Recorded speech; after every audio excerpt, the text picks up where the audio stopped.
Welcome. I'm Alice Alicia Jones, and this is another one of my Living Consciously videos. For whatever reason, my guides have insisted that I continue where I left off last week. And I had been talking about second, and third chakra issues. But this week, the theme changed a little bit. And yet I had notes down for what I was supposed to continue speaking on. So even though this is a continue of last week's, it absolutely does affect. It might sound different to you, but it does affect your second and your third chakra. And it will cause disharmony in your body if you continue along the path of the items I'm going to be speaking about. Today's topic is power versus will. And this is seeking power without applying the will of God, without having any type of humanity for what it is that you're doing, any type of compassion, any type of kindness. This is seeking power exclusively to be consolidate power strictly within yourself. And I am talking about a personal level, I'm talking about a national level, and an international level. And so I'm just going to review what it is that a certain ascended master woke me up in the middle of the night. Two different ascended masters woke me up in the middle of the night and gave me this list. This one gave me, Moyra gave me one list. Lord Lanto gave me another list. But this is applying power without utilizing the will of God. And so basically, it's abuse of power. And I'm just going to give it to you in the order that they gave it to me, or that he gave it to me. One of the first things I wanted to do was just to cover, you might not know who the Ascended Master El Moyra was. You might not know who the Great Rays are. So I'm just very briefly going to touch upon them. I have a much larger YouTube that is recorded from raysofhealingchurch.com or .org, raysofhealingchurch.org, that if you want to listen to the full presentation, you're welcome to tune into that. El Moyra's past lives, and I think you're going to know every one of them. First of all, he was Abraham. He was the father of all nations. He was the one who was going to sacrifice his son Isaac because that's what God instructed him to do. And he was willing to follow the word of God, even to the point where he was going to sacrifice his only son. And the angel of the Lord came and stayed his hand as he was going to kill his child for sacrifice. So I'm pretty sure most of you, if not all of you, know who Abraham was. Second, and this is relegated to the story of myths, but it's not a myth. King Arthur, and he was around in the 5th century. He was well. First, we'll go to the life of Melchior before we do King Arthur. Melchior was one of the 3 wise men. Balthazar and Caspar were the other 2. Melchior's gift to uh, to the baby Jesus. He came in with the wise men from the east, and they were told in a dream not to go back the same way because Herod had asked for them to give him information as to exactly where they found this supposed, king that they were looking for. And so he stayed and listened to the dream and uh, stayed in adoration of the baby Jesus. Then, as King Arthur, this is the 5th century now, as King Arthur, he came in and he was a king that united or tried to unite the Brits of England. And they were all warring factions. And their attitude at that time, I think it still prevails, might makes right. The strongest are the victors. The strongest prevail. They're the winners. And so he wanted to set a new thing in motion. Right makes might. That if you are going to follow a theme, follow it on the theme of righteousness rather than might makes right. Then he came in and it's interesting, 1,000 years apart, but no, I'm sorry, couple centuries apart, not thousands of years, centuries apart.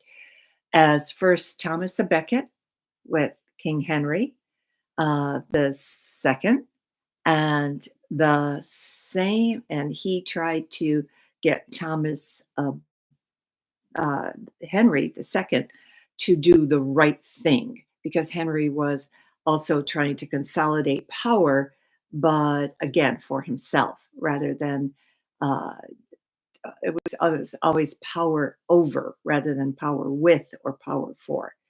And the he was killed by 4 knights who were just uh, thought that they were just following the king's orders by getting rid of him.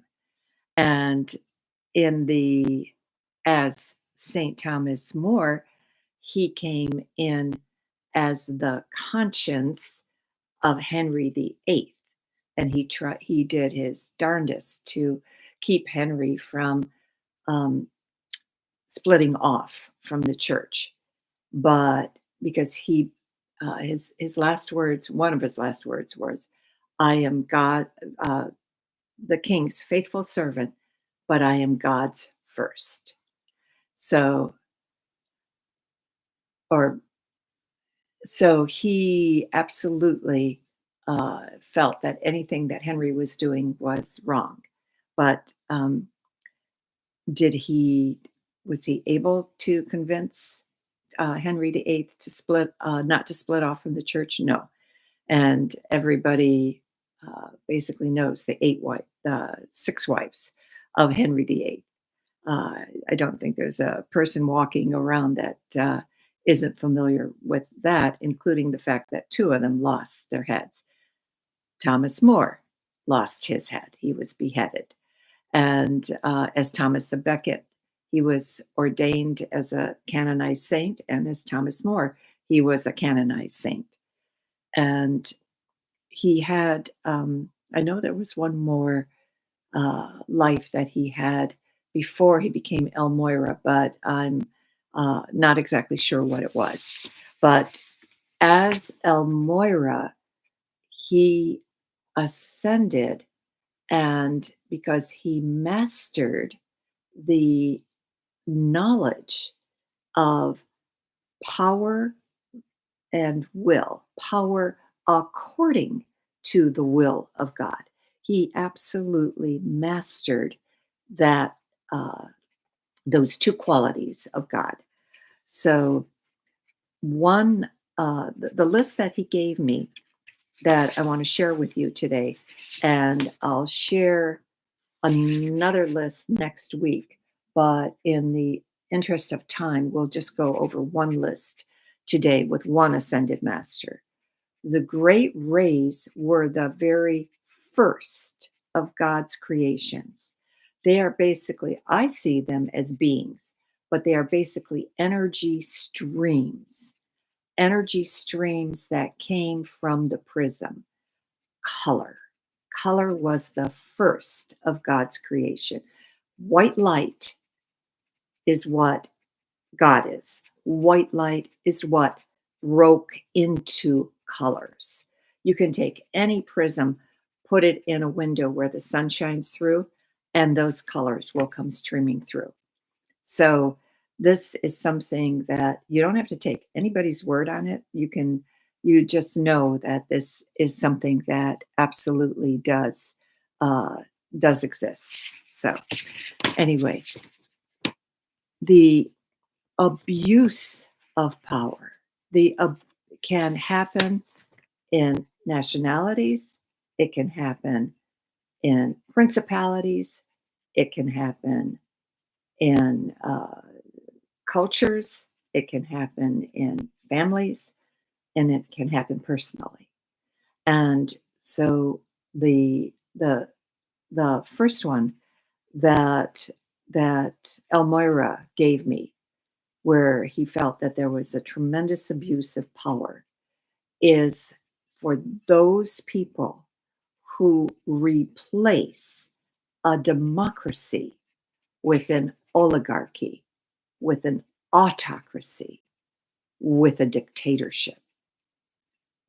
None of those are for the benefit of the people. It is strictly for the benefit of the person seeking power.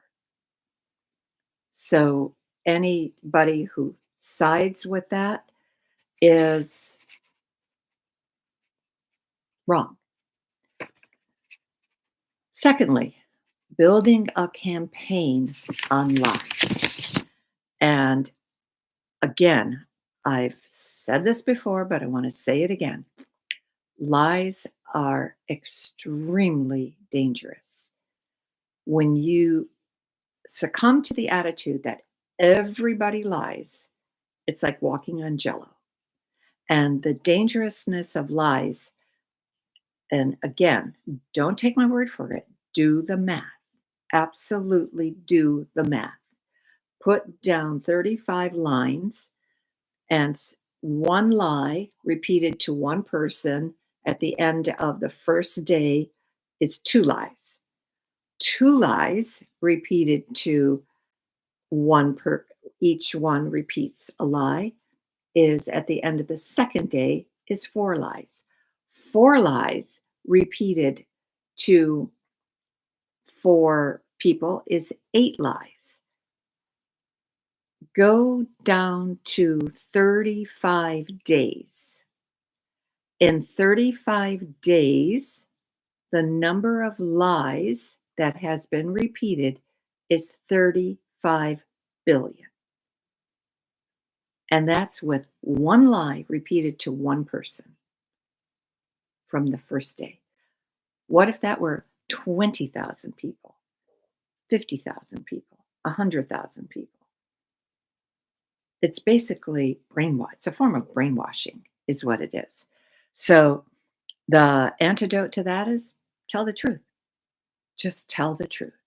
No matter, I mean, there's always a gentler way to break bad news to people, a gentler way of finding things to say if you're going to have to talk about things that aren't are difficult, or that you want to save face, or you want to let the other person down gently.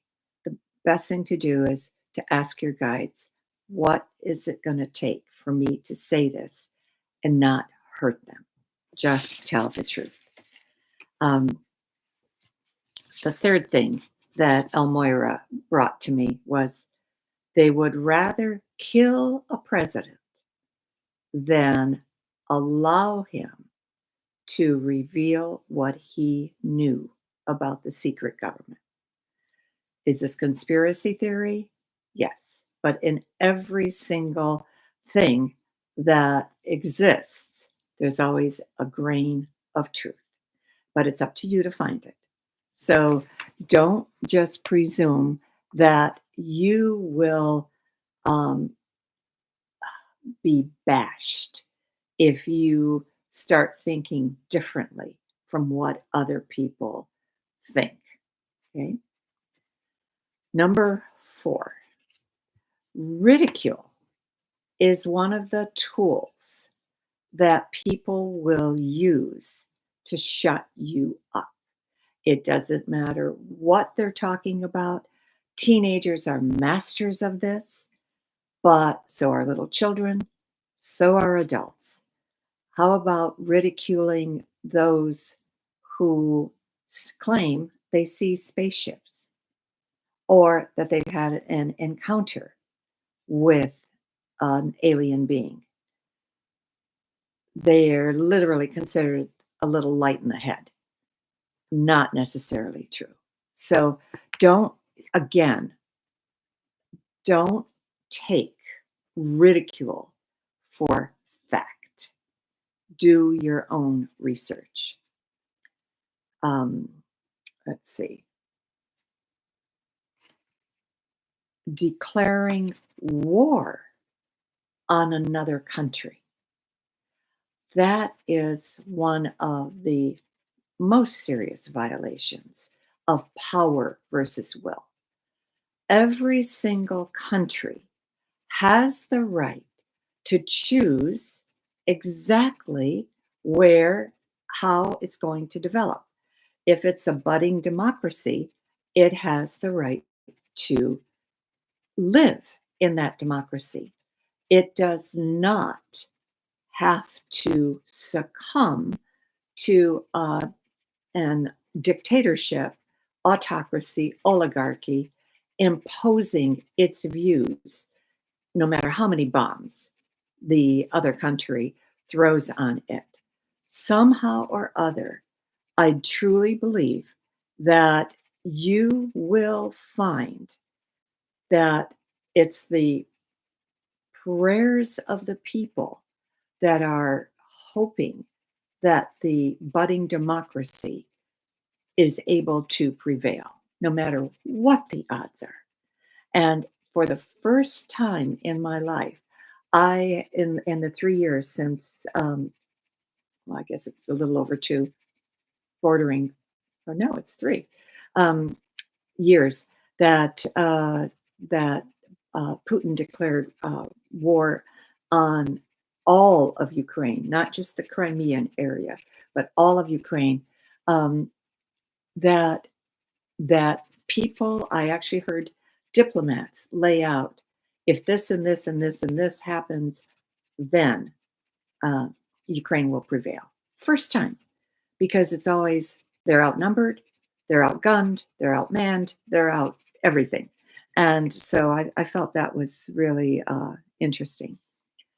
Okay, I'm going to take the next 4 items and you'll see I'll just lump them together because I typically don't I stay away from subjects like this. I stay away from controversy. I want you to grow in enlightenment. I want you to grow in vibrational thing. But for whatever reason, they want me to bring this forward. But the items number 6, 7, 8, and 9 are mob violence, gang violence, political violence, and family violence. Whatever it takes, stay away, get away, don't contribute to it. If you're living in a situation where where your life is being threatened, get out. There's always a safe harbor somewhere. You have to find it. So just get out because violence begets violence begets violence. And the family violence is it's unfortunate, but the it's that's kind of where violence is nurtured and is bred. And it could be simply criticism. It could be a highly critical nature of a father against a son, a highly critical um, comments to where that nothing is good enough, or whatever the child accomplishes, not good enough because it doesn't quite meet the standard of the parent. And many, many times after reading stories about this, and I read less and less of them now. I used to more in the past, but I just recognize completely that it's the uh, projection of the parent on the child. It's the inadequacies of the parent that is projecting the demands on the child. The parent, whether it's mother or father, just doesn't feel like they're good enough or accomplished enough or uh, whatever fallacy they're using, whatever shortage that they feel is in their head. So don't succumb to that. If that tape is running in your head, you have to learn to change it. That's one of the purposes of my videos is to live consciously. Live by your own choices. Recognize that you, even if you grew up in the most blasphemous, the most unforgiving, the most vile type of family, you can leave that in the past. You do not have to continue to carry it as baggage on your shoulders. You can leave it behind. Um, Last thing that he mentioned, Moira mentioned, was holding grudges from the past.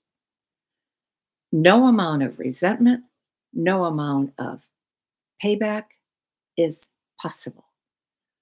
No grudge is going to make up for whatever you lost, whether it's a life, whether there's no amount of retribution that's going to compensate.